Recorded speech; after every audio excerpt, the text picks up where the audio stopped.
Está no ar mais um Papo Aberto com Naves. Meu nome é Camille. E o meu nome é Bia. Sejam todos bem-vindos.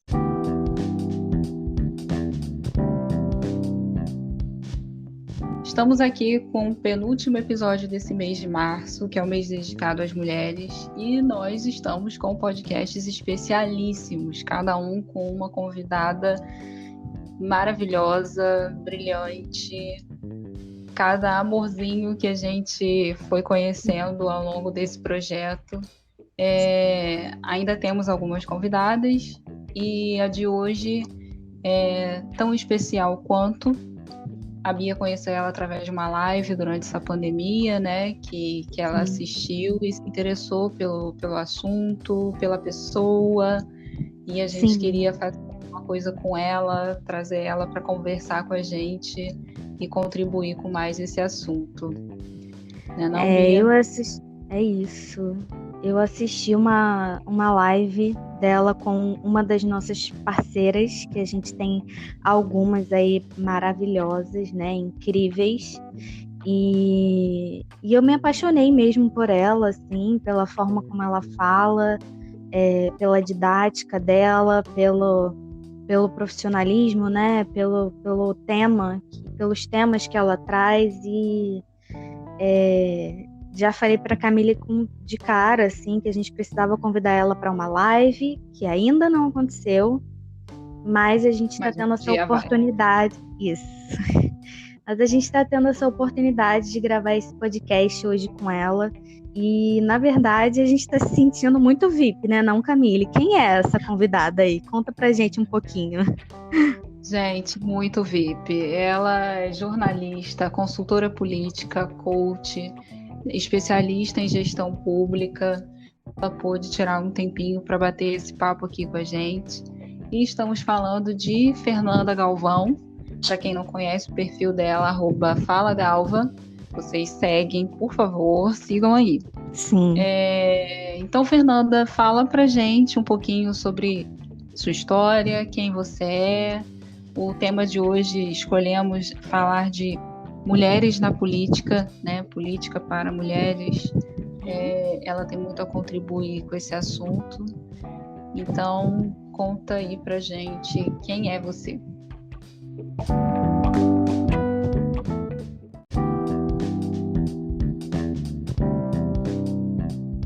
Oi, gente, tudo bem? Obrigada pelo convite, meninas. Bom, eu sou Fernanda Galvão, eu sou jornalista por formação, tenho formação em consultoria política e tenho uma especialização, tenho uma pós em jornalismo e tenho um MBA em inovação na gestão pública. Atuo nessa área de jornalismo e política já desde 2000, são 21 anos de atividade com isso, mas de carreira vai mais tempo do que isso. Tenho aí uma experiência em trabalhar em campanhas eleitorais, e eu gosto de dizer que eu já trabalhei em campanhas eleitorais dos dois lados do balcão. Eu trabalhei como repórter cobrindo campanhas eleitorais e trabalhei organizando campanhas eleitorais. Então isso me trouxe aí uma visão dos dois lados da situação, né, de quem cobre, de quem organiza.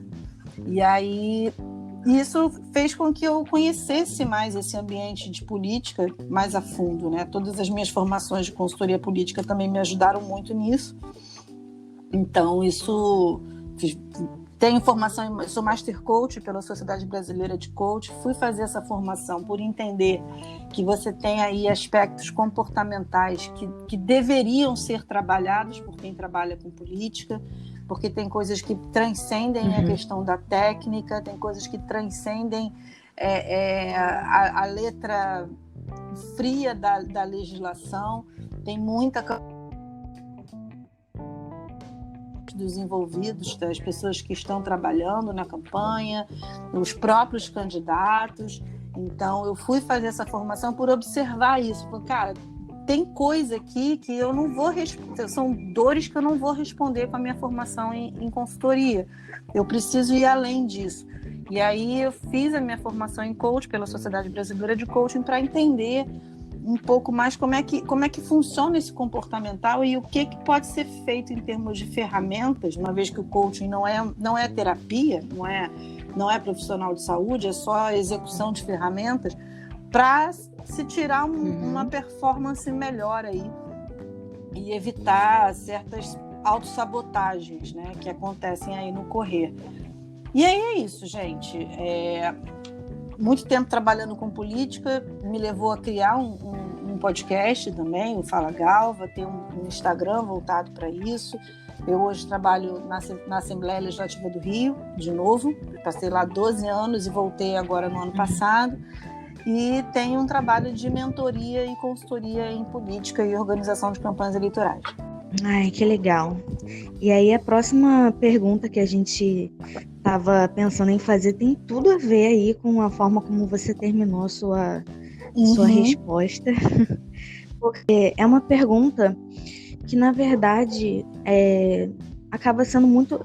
A gente acredita que acaba sendo muito importante aqui no Brasil, porque eu acho que a gente confunde muito essa questão de política com político e com partidos, e parece que a política é apenas isso, né?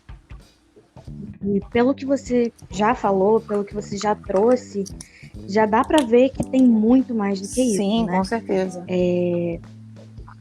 Mas a gente queria saber se você poderia falar um pouquinho, assim, para você, sobre o que você... enfim, como você trabalhou, como você trabalha durante esses anos e com a sua visão, o que é a política no Brasil, assim? Então, as pessoas acham que política é só aquele período de 45 dias de campanha eleitoral, né? De 2 em 2 anos que a gente tem aí. Ano que vem, a gente teve ano passado para a prefeitura e vereador, ano que vem a gente tem as eleições estaduais e as federais. E as pessoas acham que é só isso, né? Aqueles 45 dias. Só que, na realidade, quando você acorda, você está vivendo política. Todos os seus momentos na vida ou sofrem algum impacto da política ou são atos políticos. Quando você está defendendo uma postura sua, por exemplo, numa rede social, você está fazendo política. Quando você faz um post, por exemplo, ou contra ou a favor de uma determinada coisa, você está fazendo política, porque essas coisas todas do nosso cotidiano são as coisas que são discutidas nos parlamentos e são as coisas que são avaliadas pelos chefes do executivo, aí, prefeitos, governadores e presidência da República. Então, a gente não pode dissociar a nossa vida comum da vida da política. Eu acho incrível quando as pessoas falam assim: eu odeio política. Amigo, a tua vida é regida pela política. Então, se você odeia a política, desculpa te dizer, você vai ser governado e comandado pelas pessoas que gostam.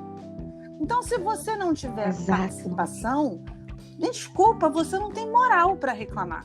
Porque você está deixando que as pessoas tomem conta e tomem o rumo da sua vida. Agora, existe aí também uma questão que tem que ser colocada, que é o seguinte: as pessoas falam assim, mas eu sou um só, que não sei o quê. As pessoas também têm que ter noção do seguinte, vamos lá, a gente vive num país com mais de 5 mil municípios, tá? São 5 mil municípios, são 27 estados, um sem fim de vereadores, pessoas que estão lá porque alguém votou nelas, elas não nasceram lá. Que nem a Brasília é um absurdo. Gente, olha só, as pessoas estão lá porque alguém votou. Ninguém ali foi... Não é nobre, não é título nobiliárquico, que o cara morre e passa para o filho, sabe? Cargo de deputado, cargo de senador, cargo de presidente, de governador, de deputado estadual, de vereador, é eleito para fazer. É eleito para estar ali. E aquele negócio, porque só tem safado. Falei, olha só, se as pessoas que poderiam ser bacanas se omitem e não querem fazer parte, é de se esperar que outras pessoas tomem conta do processo, né? E é preciso ter maturidade para entender que a tal melhoria da política não é uma coisa que vai acontecer em uma eleição, não é uma coisa que vai acontecer em um mandato, sabe? Não existe salvador da pátria, não existe nada disso. Fazer política e escolher um candidato é a arte de saber escolher o melhor entre os piores. porque é assim que nós somos também. As pessoas não querem o melhor para a coletividade. As pessoas escolhem os seus eleitos, escolhem os seus representantes, e isso já é provado em pesquisa. Você escolhe o seu deputado, o seu vereador, o seu representante de acordo com o seu interesse pessoal. Então é porque o cara tem boas ideias? Não, porque o cara conseguiu uma vaga na escola para o meu filho. É porque o cara fez coisas maiores, interessantes, não sei o quê. Não, porque ele é amigo de não sei quem me pediu voto. Então são interesses que são pessoais. E não tá, se você for parar para pensar, isso não está necessariamente errado, porque você vai votar em alguém que você conhece, em alguém que você minimamente sabe alguma coisa sobre essa pessoa. Então, assim, trabalhar o exercício da construção de um pensamento coletivo é algo que vai, sim, levar muito tempo. E o problema da gente querer resultado na hora, imediatamente, é o que faz com que a gente vote errado na expectativa de encontrar um salvador da pátria que não existe. Então, é preciso maturidade para escolher, para fazer essa escolha. E entender, por exemplo, que toda escolha é uma renúncia. Quando eu estou escolhendo alguém, eu estou deixando de dar espaço para uma outra pessoa. Então, assim, é que nem, por exemplo, desde 2016 existe uma discussão aí, porque desde 2014 que a gente vem observando um crescimento na curva de abstenções. O que são as abstenções? São as pessoas que não vão votar, as pessoas que votam branco, as pessoas que votam nulo. A cada eleição, desde 2014, basicamente desde 2010, este número vem aumentando acima da média padrão. Porque todo ano você tem uma quantidade de pessoas, que pessoas morrem, aí você tem aí uma alteração, não fazem alteração na base de dados do judiciário, não sei o quê. Ok, normal. Pessoas realmente se abstêm, não vão votar. Só que nas últimas eleições de 2010, 2014 para cá, a gente observa que existe aí um contingente cada vez maior de pessoas que conscientemente não vão votar. E aí a gente fala assim, você tem noção de que o seu voto nulo favorece quem está na frente da campanha, na pesquisa eleitoral. Sim. Então o seu voto nulo, na verdade, é um voto no outro que está na frente. Mas não é. Não deixa de ser uma escolha, né? Você está se omitindo, você busca numa omissão, né? Mas eu sou obrigada a votar. Não é que você seja obrigada a votar, mas tudo que você faz tem uma consequência. Você não pode dizer que você não teve responsabilidade naquilo. Entendeu? Você teve responsabilidade naquilo. E quando eu falo que todo voto é uma escolha entre o menos pior, é em função disso. Você quer ver uma coisa? Mas eu quis votar no Bolsonaro em 2018 porque eu não queria votar no Haddad. Então, eu votei no Haddad porque eu não queria votar no Bolsonaro. Gente, olha só, no primeiro turno eram 14 candidatos. Você não era obrigado nem a votar no Haddad nem no Bolsonaro. Simples. É simples. Exato. Eu acho que falta de entendimento do que é política faz essa confusão, né? Existe essa aberração. Existe essa maluquice, essa aberração de achar que você é obrigado a tomar determinadas decisões. Não, cara, olha só, primeiro turno sempre tem uma galera, vocês votem quem você quiser. Exato, e aí já no primeiro turno vira uma polarização enorme, exatamente. Né? Ou você é inimigo, entre aspas, de um lado, você vota no outro. Exatamente. E a gente tem uma população com um comportamento... Gama aí é... Oi, voltou. Voltou.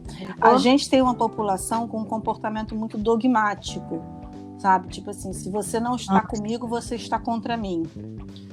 E, bicho, a coisa não é bem assim, né? Existe aí, entre o preto e o branco, você tem aí uma gama de cinzas. Então, falta ainda muita maturidade, né? Como vocês mesmas pontuaram, as pessoas não fazem ideia do que é a política, só que assim, aí eu sou meio cri-cri com algumas coisas, porque assim, é verdade, falta uma maturidade, as pessoas precisam entender mais sobre o que é política, só que assim, também é muito cômodo você ter esse tipo de postura. Com certeza. Porque aí, se você se mantém ignorante, você pode dizer que você não tem responsabilidade sobre os atos que você comete. Então é muito fácil. É como se você Exato. estivesse, né? Então é muito cômodo também. Eu fico aqui, Perfeito. me mantenho na ignorância, dizendo que todo mundo é igual, que todo mundo é ridículo, não sei o quê. E aí? Quando é que você vai tomar as rédeas da sua responsabilidade? Eu sou Exato. profissional de política, eu trabalho com isso há muitos anos. Eu já atendi políticos de esquerda, políticos de direita, eu já tive candidatos do PSC, já tive candidatos do PTB, já tive candidatos do PSOL, já tive candidatos do PSDB. Então, assim, até porque eu sou uma pessoa que defende muito a democracia. A nossa sociedade é absurdamente plural.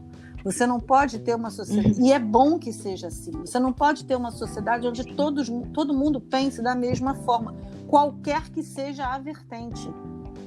Sabe? Você não pode ter uma sociedade que todo mundo pense de acordo com o Joãozinho ou de acordo com o Luizinho. Sabe? Existe uma necessidade, porque as pessoas são diferentes, as pessoas pensam diferente, e é essa pluralidade que faz com que a coisa flua. E eu não sou pessimista ao ponto de achar, tá muito ruim. Não, a nossa sociedade já avançou muito. Por mais que às vezes a gente olhe e pense assim, tá horrível, tá isso, tá aquilo, mas na realidade a nossa sociedade já avançou sim muita coisa. Só que, e como tudo na vida, e se você observar as áreas da ciência, as áreas da antropologia, nada na vida, na natureza, no mundo dá saltos. Todas as evoluções, sejam elas científicas, sejam elas de pensamento, sejam elas quaisquer que forem, elas levam tempo. E tudo na sociedade que muda de uma maneira muito rápida não se sustenta.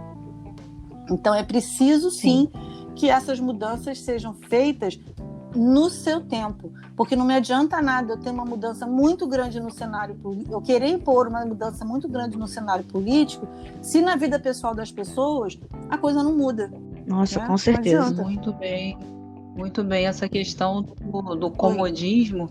Eu lembro de ter escutado de jovens que eu atendo até, não, porque na minha escola não se fala sobre política, é proibido, se a professora ou o professor tem um determinado posicionamento já é chamado a atenção. Então a ideia de política nas escolas também é muito engessado para criar jovens, né, futuros eleitores ignorantes em relação a determinadas coisas, né? Sim. Mas a gente tem visto de uns anos para cá que, se não é na escola, esses jovens vão buscar informações em outro lugar. Sim. E isso que você está falando da educação, eu vejo muito numa galera que está indignada, que quer fazer diferente, que quer discutir, que quer descobrir. Ano passado mesmo, a gente no Naves, né, Bia, fez uma série de posts nas vésperas das eleições municipais para poder tirar dúvida, porque tem gente que não sabe o que um vereador faz, o que um prefeito faz, acaba votando por essa camaradagem, essa amizade, porque arrumou um emprego, não sei para quem. Eu tiro aqui pelo meu município, então tem muitas pessoas que votam porque conseguiram alguma coisa com alguém. Então o jeito que a gente começa essa história também pode reverberar em como esse candidato vai se comportar depois de eleito, né? Porque as pessoas ficam esperando que haja uma democracia, que aconteça de olharem para determinados grupos, mas como que foi o seu processo para votar naquele candidato, né? Como que você pesquisou sobre a história, né? Não saiu votando porque, eu gostei da cara, vamos ali, unido, unité. Hoje em dia, infelizmente, está muito assim. As pessoas não sabem. Foi até uma coisa que Bia falou, foi no podcast? Acho que foi no podcast com relação a votar em mulheres. E você pesquisou quem era, né? Não simplesmente votou só porque queria uma mulher. Não, no poder. Eu tinha em mente, nessas últimas eleições, né, que foram municipais, que eu queria uma vereadora, né, porque aqui no meu município não tinha a opção de prefeitar, só prefeitor. Tudo bem, ok. Mas vereador e vereadora tinham várias opções. E aí eu coloquei na minha cabeça que eu queria uma mulher, mas eu pensei, não vou ver a lista de mulheres e olhar pra cara e falar, gostei dessa cara e vou. Eu pesquisei sobre elas para poder votar e eu gostei muito do meu voto, até agora pelo menos. Mas existe também uma coisa muito, muito importante que eu acredito que seja interessante das pessoas pararem para pensar, porque não é porque você votou na pessoa que você precisa abaixar a cabeça para tudo que ela faz, concordar com tudo que a pessoa faz, defender tudo que a pessoa faz. Muito pelo contrário.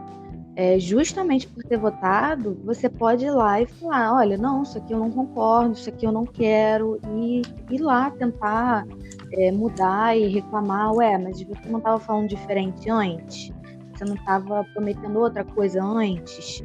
E correr atrás disso. Exatamente. Não é porque a gente vota concordar 100% com tudo que a pessoa faça depois que a gente vota também. Porque assim, o voto não é um cheque em branco, né? Você não está entregando uma carta branca para a pessoa tomar toda e qualquer decisão. A pessoa foi lá e disse, eu vou fazer XPTO. Se a pessoa não fizer XPTO, que foi aquilo que você acreditou quando você escolheu, amigo, você não tem o direito de cobrar, você tem a obrigação de cobrar, sabe? Você tem que, beleza, anotei em fulano, votei em fulano, beleza, tá aqui, tá anotado, eu agora vou cobrar. O meu ex-marido fazia isso, ele votava no deputado, ele passava o mandato inteiro mandando e-mail pro deputado, e aí? Como é que você... O senhor teve a votação assim, assado, o senhor aprovou isso aqui, eu não concordei. Ele não tá errado não, cara, ele tá coberto de razão. Não. Porque é isso, se todo mundo fizesse isso, ia ter uma mudança de comportamento dos mandatários e uma mudança significativa por parte da sociedade. Porque você tem que ter essa cobrança. O problema é que existe um dado que mostra o seguinte, que 46% sai da zona eleitoral e já não lembra em quem votou.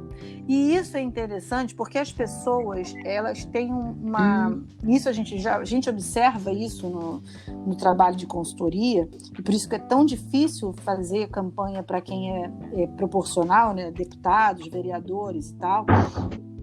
Porque você escolhe e pensa, raciocina no seu voto para executivo, prefeito, governador, presidente. Se você for perguntar hoje para alguém, em quem você não votaria para presidente, essa pessoa tem uma resposta para te dar. Se você perguntar em quem você não votaria para deputado, essa pessoa não tem uma resposta para te dar. Ou então ela vai vir com uma resposta completamente estapafúrdia que não tem nada a ver com coisa nenhuma. Tipo, vai dizer, eu não votaria no Bolsonaro para deputado. Tá, meu bem, mas ele vai concorrer a presidente. Então, essa resposta não faz nenhum sentido. Então, assim, as pessoas não lembram em quem votaram para o parlamento. O que é um absurdo, porque sem o parlamento, se o parlamento quiser não aprovar nenhuma medida ou não autorizar o executivo a tomar medidas que são necessárias, o executivo não consegue governar. Isso a gente viu e as pessoas não se deram conta disso em 2014. Em 2014, quando a presidente Dilma foi eleita, o senador Aécio Neves foi a público e disse que não ia deixar o governo andar, e não deixou. O Congresso não aprovava nenhuma medida que o executivo mandava. Então, assim como quando você observa o parlamento, é ali que as leis são feitas, é ali que as leis são discutidas, é ali que as medidas provisórias do executivo são discutidas. Então, o parlamento, é ali que o orçamento é feito. O orçamento, o governo manda uma peça, um projeto, e é no parlamento que esse projeto recebe emendas. Às vezes são 4, 5 mil, sei lá quantas mil emendas. Então, como é que você vai dizer que você não vai pensar em quem você vai votar para deputado federal, para deputado estadual, para vereador?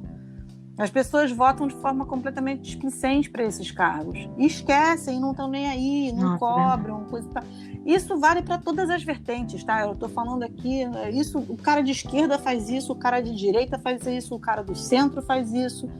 entendeu? Ele não tem esse tipo de compromisso na escolha de quem ele vai votar para proporcional, para o legislativo. Gente, eu já vi muito isso nas filas, né, de votação, até para o prefeito e vereador chegar na fila e perguntar a alguém, para ali você saber quem é que está se candidatando, para ali na fila decidir em quem você vai votar, anota na palma da mão o número do candidato. É assim que as pessoas escolhem. E o assim, cara vai olhando no chão, e indo assim para a zona eleitoral para ver se tem algum santinho com algum nome que ele já ouviu falar. Ele escolhe pelo ouvir falar. Ah, já veio aqui no meu bairro. É assim que ele vota. É assim, infelizmente, mas é uma forma muito distorcida de compreender que isso gera consequência, né? A gente tem muito esse discurso real do melhor e pior, tem muito esse discurso de direita e esquerda. Tá que de 2018 para cá cresceu muito essas discussões devido a tudo que tem acontecido, mas é uma história antiga, né? Às vezes a gente hoje você não precisa falar nada, se colocou uma hashtag, aí já vira uma discussão, aí você é isso, é aquilo, é comunista, gay, nananã. E a gente no Naves, desde quando a gente começou, temos isso, né? Essa ideia de não falar de política diretamente, de uma forma pejorativa que seja e tal. Mas tem situações que a gente não se cala. Não. E é muito o que você falou no início desse podcast, né? Tudo é político. Né? Todos os nossos posts é um ato político, dependendo de que situação está acontecendo no momento, a gente pega e fala, não, a gente tem que falar sobre isso, porque não dá para deixar passar. Se você está na fila do mercado, você vai reclamar do quilo da carne, você está fazendo um ato político. Isso. Exatamente. Isso é incrível. É por isso que as pessoas realmente não... Se parar para prestar atenção, é que nem eu ouvia de um professor de matemática. A matemática está em tudo. Tudo são números, tudo são contas, tudo são cálculos. Mas a gente, como duas psicólogas no perfil, também temos colocado isso para a gente, que a psicologia também é política no sentido das demandas que a gente escuta, das pessoas que a gente busca ajudar, o nosso trabalho em si, de ética, e não são todos da classe também que pensam sobre isso, mas eu lembro das discussões em sala de aula que podia começar numa leitura de um artigo e era político, sabe? Agora eu fico aqui viajando cada coisinha, porque se a gente também vai... dentro da psicologia você não vai olhar a classe, não vai olhar nada dessas coisas, né? Tem uma pessoa ali que está precisando de um acolhimento. Exatamente. Quando você fala para uma pessoa, quando você está fazendo um trabalho psicológico, de psicanálise com uma pessoa, de fortalecimento de autoestima, de construção de noções de autorresponsabilidade, como é que você está dizendo que você não está fazendo política? Independente da vertente política que a pessoa siga, sabe? Quando você fortalece a autoestima e você cria a noção de autorresponsabilidade, você está ali tendo uma questão política, porque é isso, né? Você se assenhorar do seu direito e da sua voz, né, que é o que você faz quando você vai fortalecer a autoestima de alguém, você está fazendo um ato político. Então, assim, é tapar o sol com a peneira, sabe? Você dizer que você não gosta de política, que você odeia a política, que você não quer ter nada a ver com a política, desculpa, eu estou te dizendo aqui, com 20 anos de experiência nas costas, você está tapando seu sol com a peneira. Desculpa te dizer isso. Trazer essa verdade colocando para quem não... É isso. Verdades que devem ser ditas, gente. Para gente que é profissional, assim, claro que não vai chegar... Eu falo de política direta, né? Não podemos... vota em tal candidato. Minha psicóloga, você vota em quem?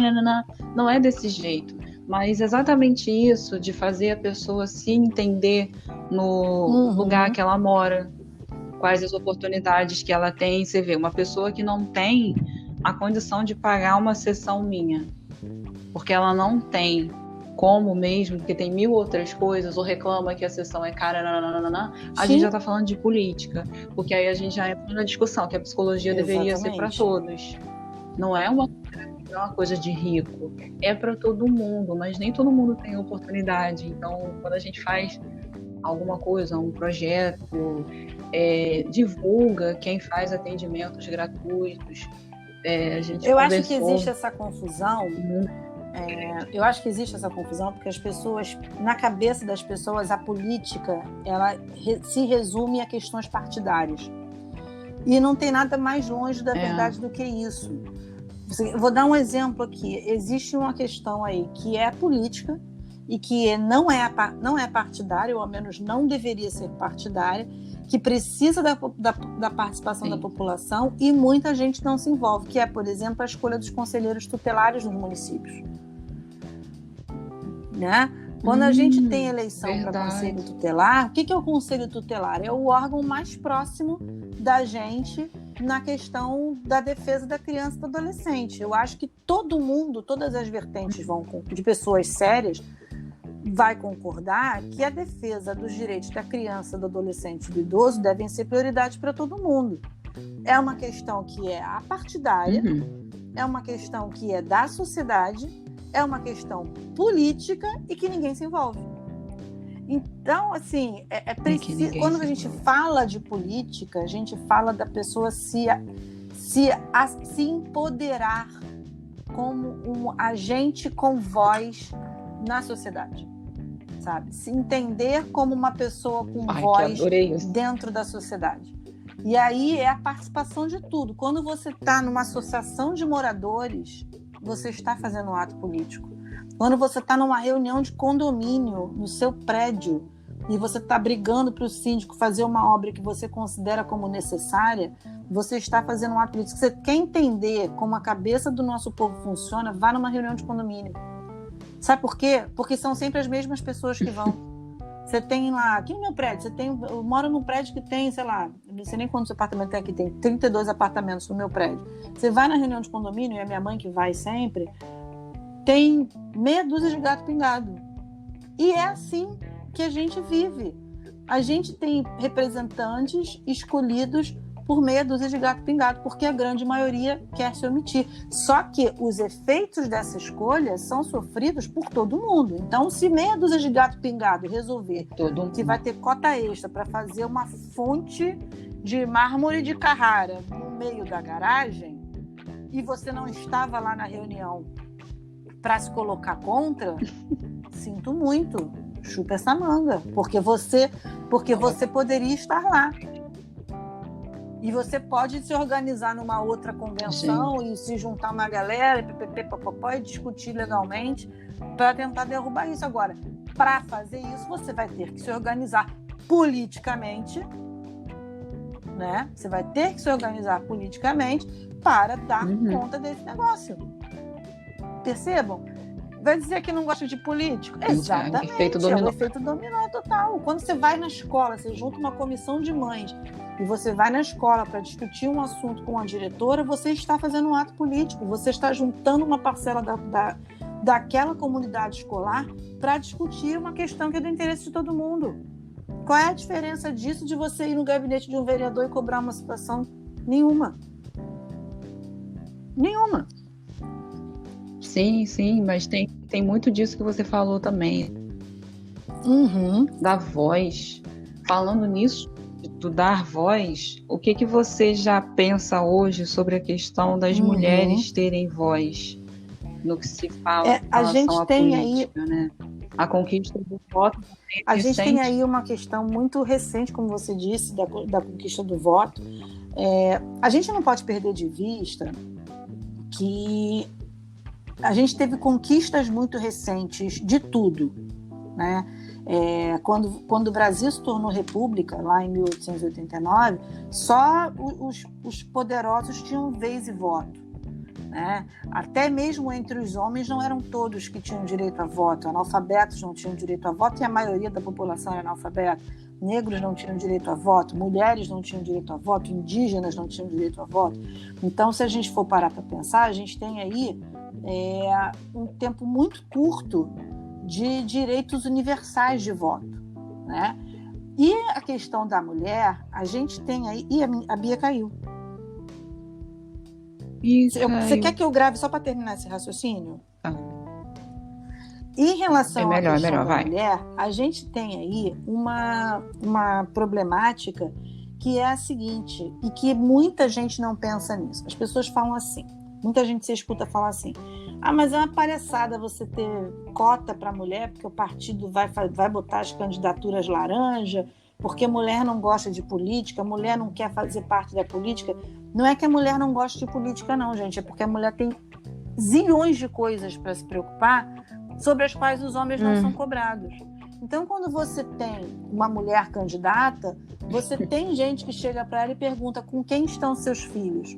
E às vezes o candidato tem, sei lá, 6 filhos e ninguém pergunta para ele onde estão seus filhos.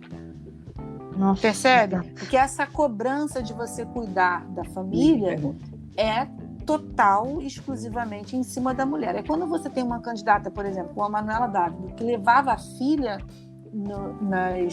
nos eventos políticos, aí ela era criticada porque ela levava a filha. Aí quando você tem, por exemplo, uma deputada como a Clarissa Garotinho, que teve o filho e saiu de licença maternidade, por pouquíssimo tempo, é bom que se diga, aí ela é criticada porque ela voltou a trabalhar e deixou o filho lá. Hoje nós temos uma deputada estadual que está de licença maternidade, que teve um bebê há pouco tempo, mas que segue participando das votações virtuais. Então, quer dizer, a licença maternidade é até a página 2. Então, assim, lógico que ela poderia não participar, ela está de licença. Só que, assim, existe uma cobrança em cima da mulher que é política, né? Você é cobrado pelo tempo que você gasta longe da sua família e você é cobrada se você leva a sua família para dentro do seu dia a dia. Então, assim, a mulher, quando ela é política, se ela fizer um discurso um pouco mais duro e aguerrido, ela é taxada de maluca, ela é taxada de doida, de grossa. Um homem pode pegar uma retroescavadeira, como o Cid Gomes fez, e passar por cima de manifestante. Ele pode fazer isso, ele é homem, né? Ninguém vai chegar lá e dizer que ele é destemperado. Agora, se você é uma mulher e você fala um pouco mais alto, ou você fala de uma forma um pouco mais dura, aí já se cria todo um imaginário de histeria em cima desta mulher. E isso é um estigma que todas as mulheres sofrem, todas. Mulheres de partidos de esquerda, mulheres de partidos de direita, mulheres de partidos de centro.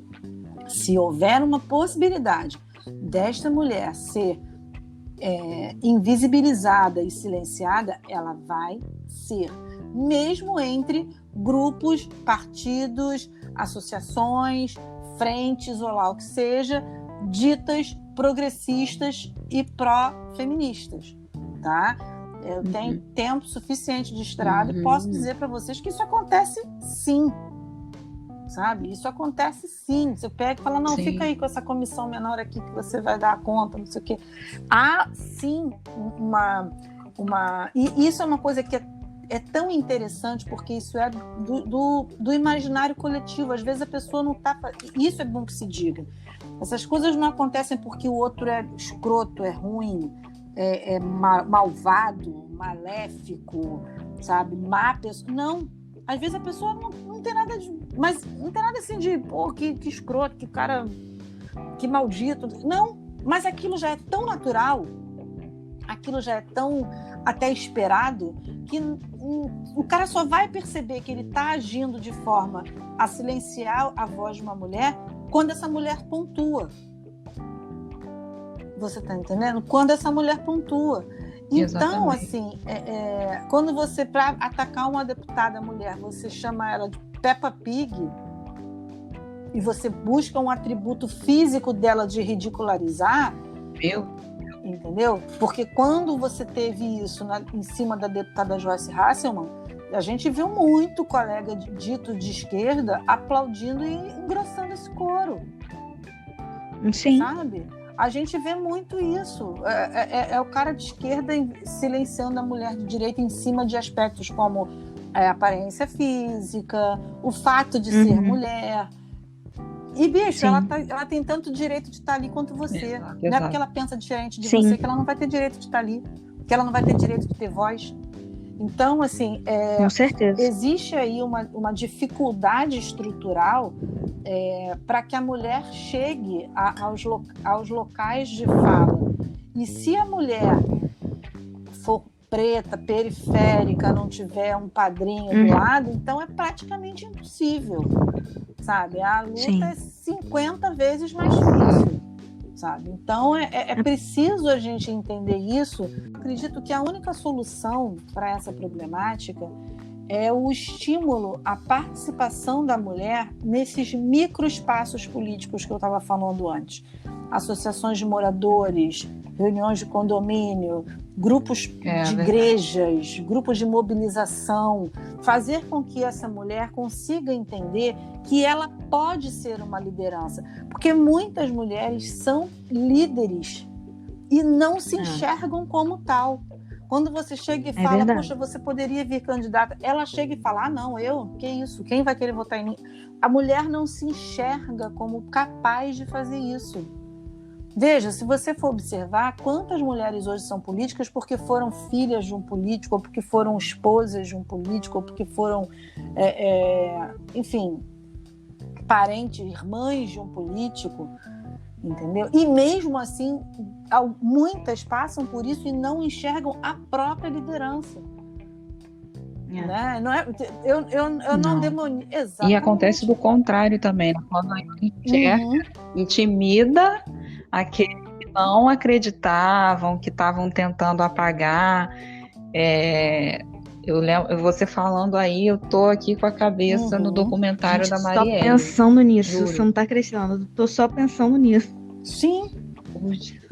O jeito que ela se colocava, ela não tinha medo mesmo, sabe, do que pudesse acontecer. Aí quando você falou invisibilizada ou silenciada, foi aí que aconteceu Exatamente. tudo. Que aconteceu com ela. Aquela fala tão... Desculpa até cortar as duas, perdão. Mas é porque eu fiquei lembrando muito daquela fala dela, enquanto ela estava falando, né? E ficavam interrompendo ela o tempo todo. E ela falou, olha, eu tô aqui para falar e você me respeita, porque eu sou uma mulher que estou aqui e eu fui votada para estar aqui para falar, então eu tenho esse direito. Exatamente. E ela pegava e ela falava.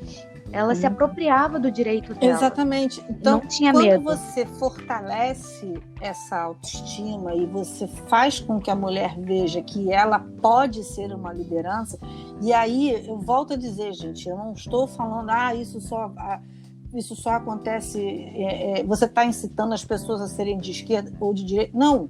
Isso em todos os espaços. Porque, como eu disse anteriormente, a gente vive numa sociedade plural. Então, eu acho que se você se organiza, você consegue encontrar pessoas que pensam iguais a você, você tem o direito de estar ali. Você tem o direito de buscar teu espaço. Sim.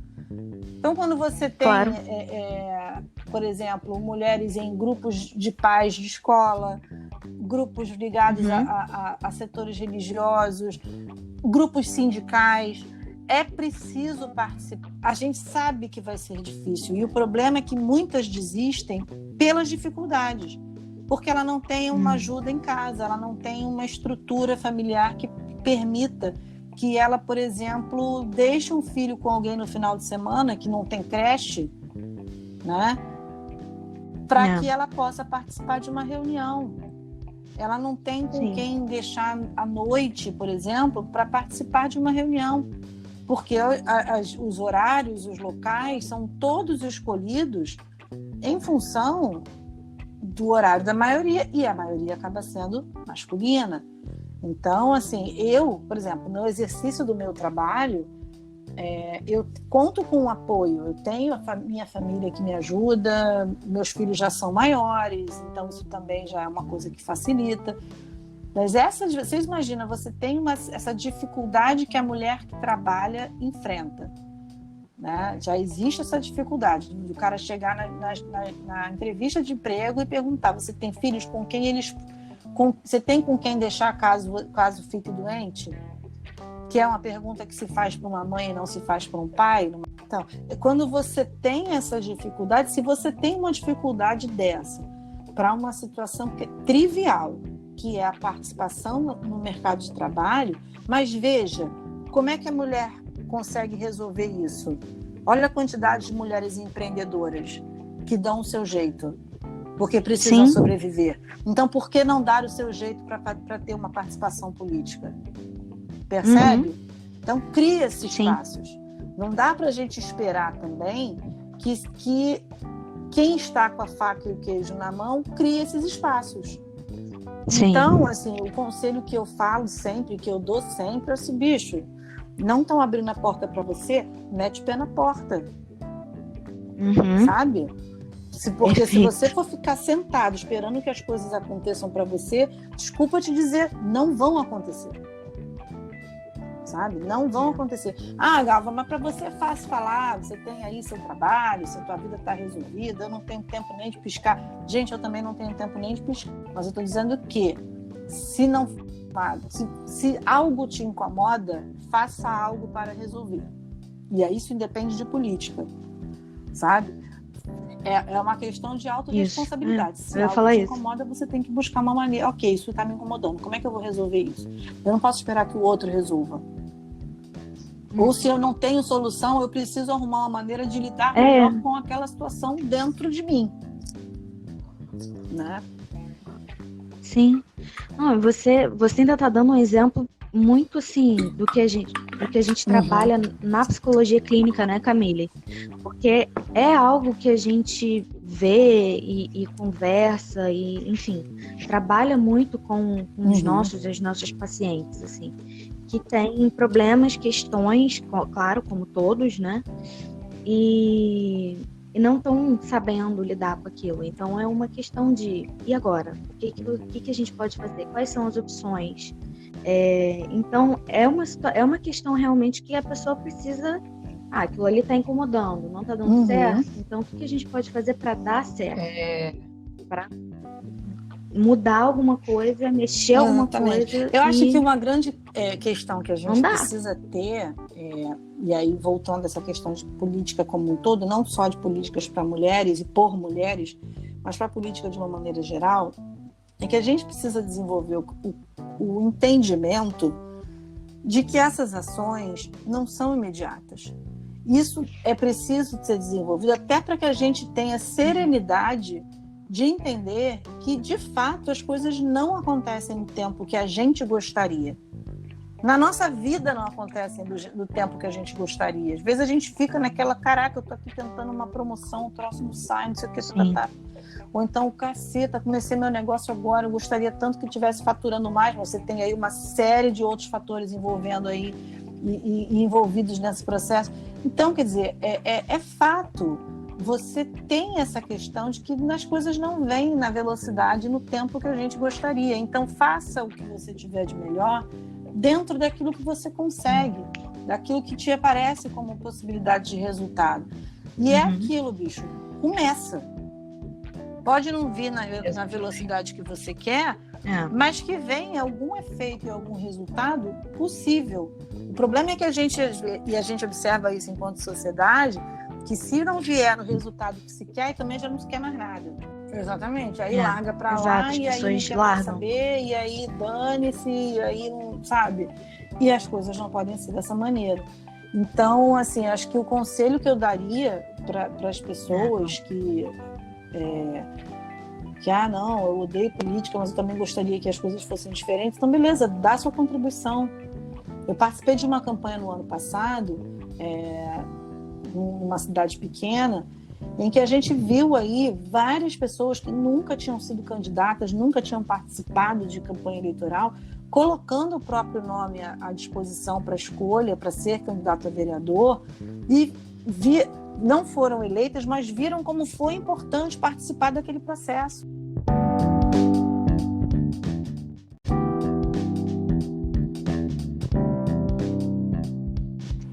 Então, Fernanda, essa situação que você estava falando sobre como todos, né, mas voltando principalmente para a questão das mulheres participarem política ativa, não só de forma direta, mas também como forma indireta.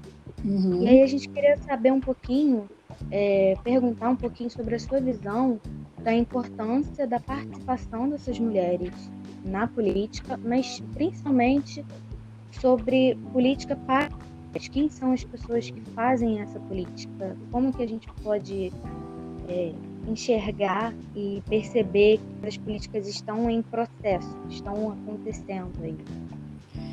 Existe aí uma questão, por que a visibilidade é tão importante, né? E aí quando a gente fala da participação da mulher na política, a gente está literalmente falando sobre visibilidade. Existem questões que só quem passa por elas consegue enxergar o tamanho e a dimensão do problema.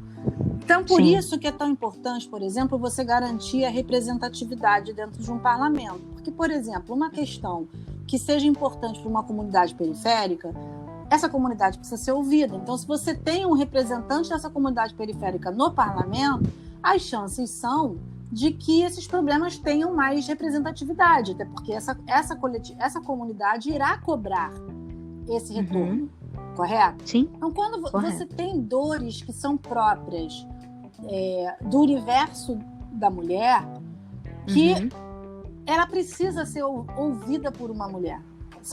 Você precisa que uma mulher verbalize esses problemas. Então, por exemplo, questões ligadas à maternidade, questões ligadas ao trato com filhos, à necessidade das crianças, sabe? Porque, infelizmente, eu acho que o retrato mais cruel do machismo na nossa sociedade, um dos retratos mais cruéis do machismo é justamente o fato de que pais e homens, de maneira geral, se colocam de forma completamente desconectada do que é a realidade junto aos filhos. Sim. Então, por exemplo, você imagina, se você tem aí uma quantidade significativa de pais que não sabe sequer quanto o filho calça, que precisa da ajuda da mulher para lembrar a hora que o filho tem que tomar um remédio, entendeu? Sim. Que só vai tomar noção disso, conhecimento disso, se eventualmente tiver que ficar responsável pela criança, se separar e aí tiver que ficar sozinho com a criança, coisa e tal. Existe esse imaginário, por exemplo, o cara separa, ele vai ficar sozinho com a criança. Ah, nossa, coitado, que guerreiro. Tá, e essa mãe que tá cuidando dessa criança sozinha a semana inteira? O cara tá com a criança uma vez, sei lá, 2 vezes por mês. De 15 em 15 dias. 15 em 15 dias, entendeu? Isso ainda é muito comum. Poucos são os pais que chegam e falam, olha, eu quero guarda compartilhada, eu quero dividir a semana, eu quero isso, quero aquilo, quero ter acesso, não sei o que, eu exijo isso. Não são muitos. Graças a Deus, esse número de pais com esse perfil tem aumentado de fato. Sim, tá? sim. Isso é uma coisa que é um ganho da sociedade.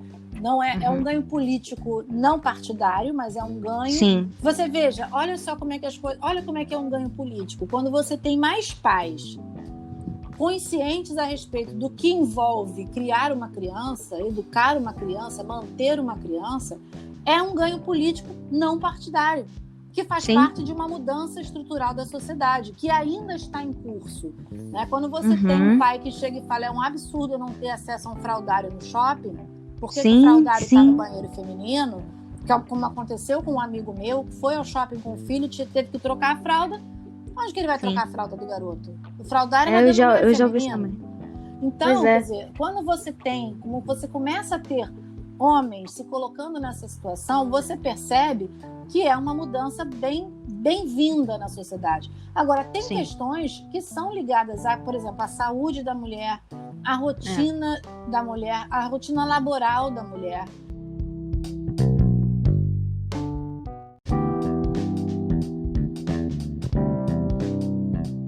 Os direitos reprodutivos da muler, a questão de assédio à mulher, né? A questões ligadas à violência. Ah, Fernanda, então você está me dizendo que só mulher pode legislar em relação a isso? Não, claro que não. Você tem aí diversas leis que foram construídas por homens que são de grande benefício para a mulher. A lei do vagão feminino, por exemplo, é assinada por um homem. Sim, olha aí. Mas ela garante pelo menos um espaço dentro do trem em que você sabe que se você estiver ali, não vai ter ninguém roçando atrás de você. Sim. Você não vai estar sendo vítima desse tipo de violência.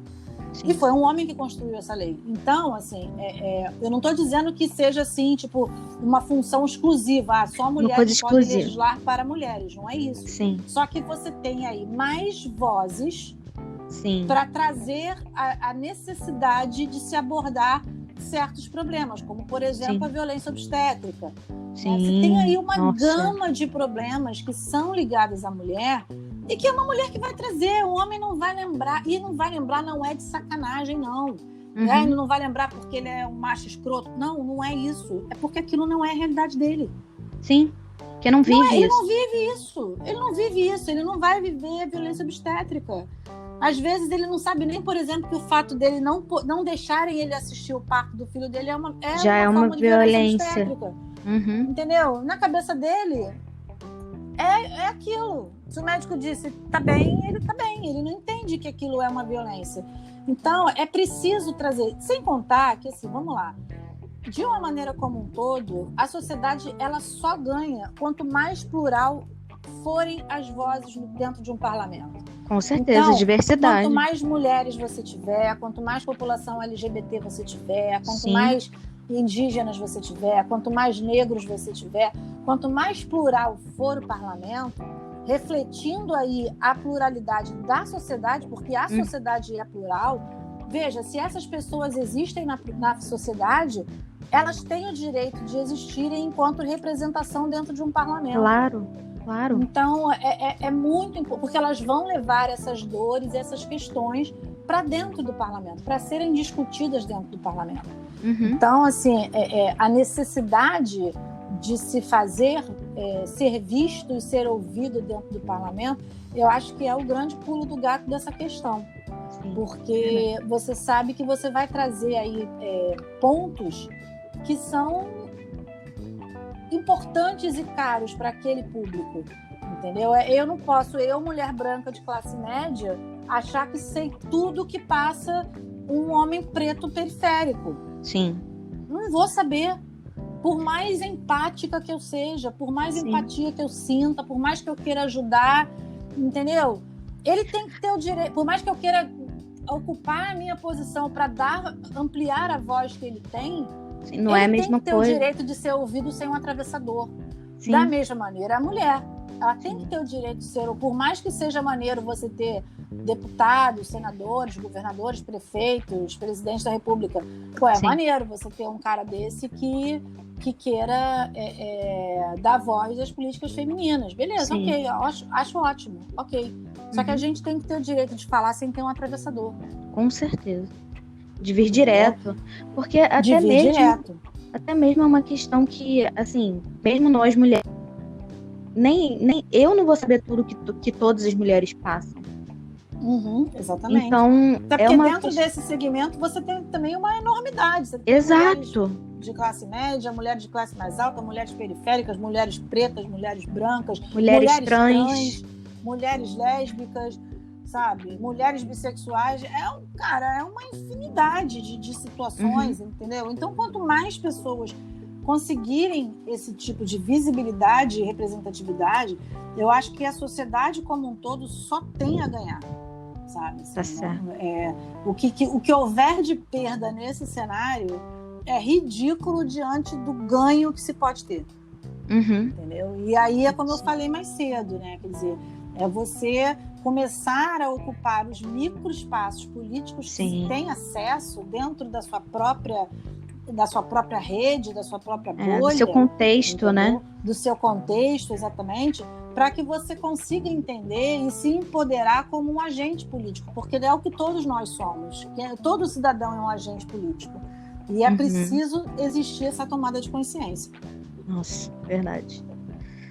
Ai, verdade. Olha, que podcast maravilhoso para deixar a gente pensando em muitas coisas, em como a gente pode exercer cada vez mais a nossa política no nosso dia a dia, desde os menores aos maiores atos, atitudes, escolhas.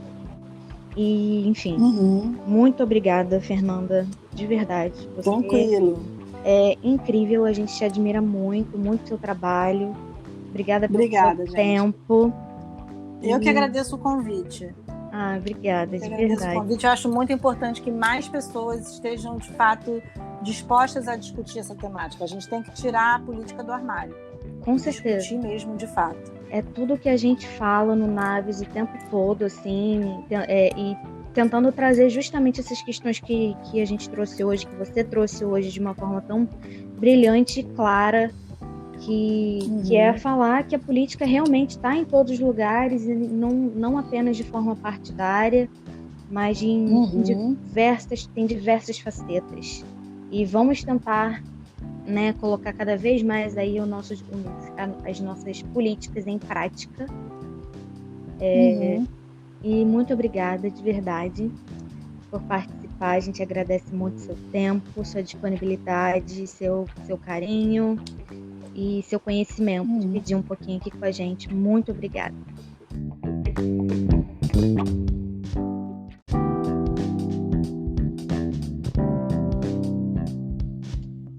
A gente está muito grata por ter tido a honra de ter você aqui como convidada, como a Bia disse.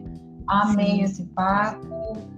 Foi muito enriquecedor aprender sobre. A gente tem que ter a oportunidade de ter mais essa conversa em outros momentos.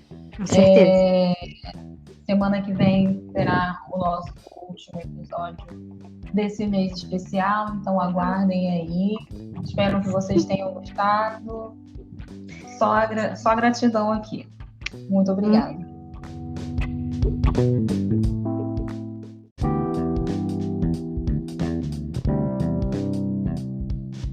Valeu, então, querida. Obrigada mesmo. Um beijo. Beijo. Tchau, tchau.